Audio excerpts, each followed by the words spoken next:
Good afternoon, and welcome to an after-school special. Today's story revolves around our character, Egan, a 16-year-old girl from Maryland.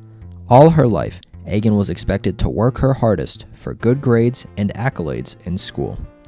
And one day, Egan became determined to receive straight A's in her junior year.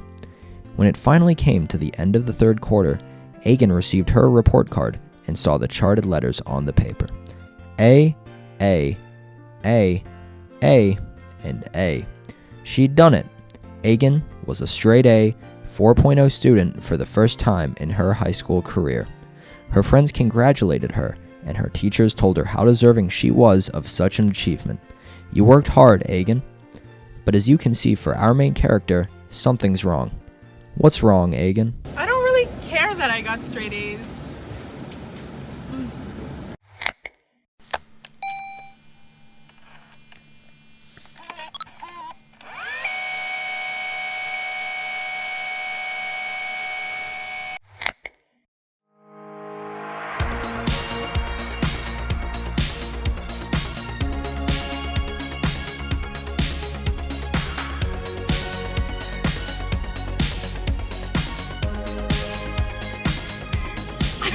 It's true.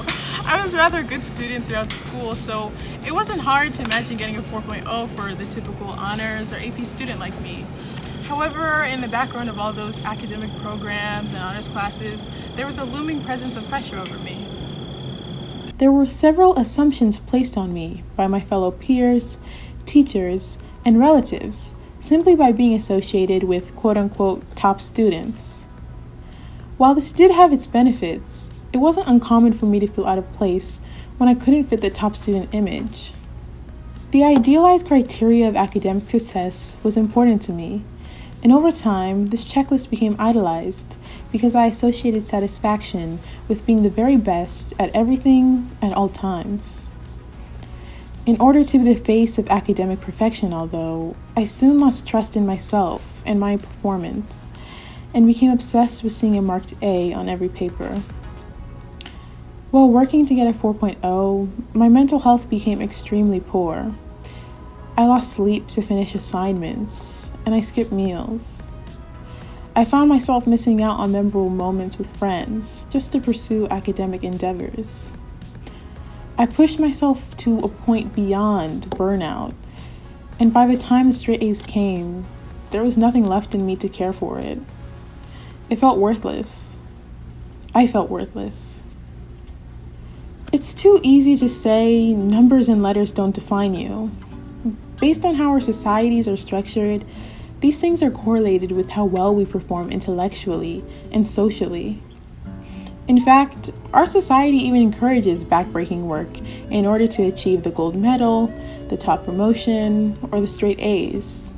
And it's hard to decide what to make of the pressures associated with achieving these accolades. They're overwhelming but also beneficial.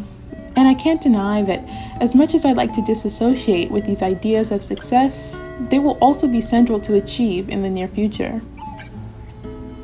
While I'm still figuring out how well to hold on to or let go of cultural ideas of success in education, what I've confirmed is my sense of self-reliance.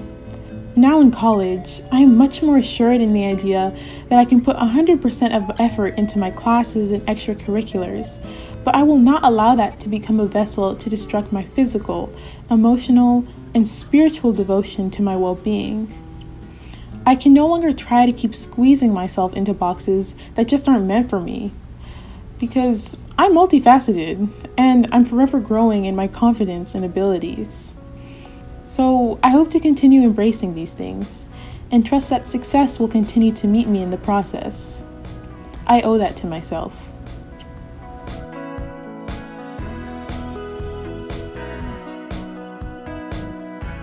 So everyone, that concludes today's after-school special. Our main character's story displays an accurate depiction of how we should determine academic success. It's not about getting the best grades or the most awards, but simply about what we can gain from class experiences. It is something that we can hold on to beyond the walls of our school buildings. And for Egan, the wellness she has found in her sense of self surely applies to the success that will meet her in school, the workplace, and the overall future. We wish the same for you. Thank you.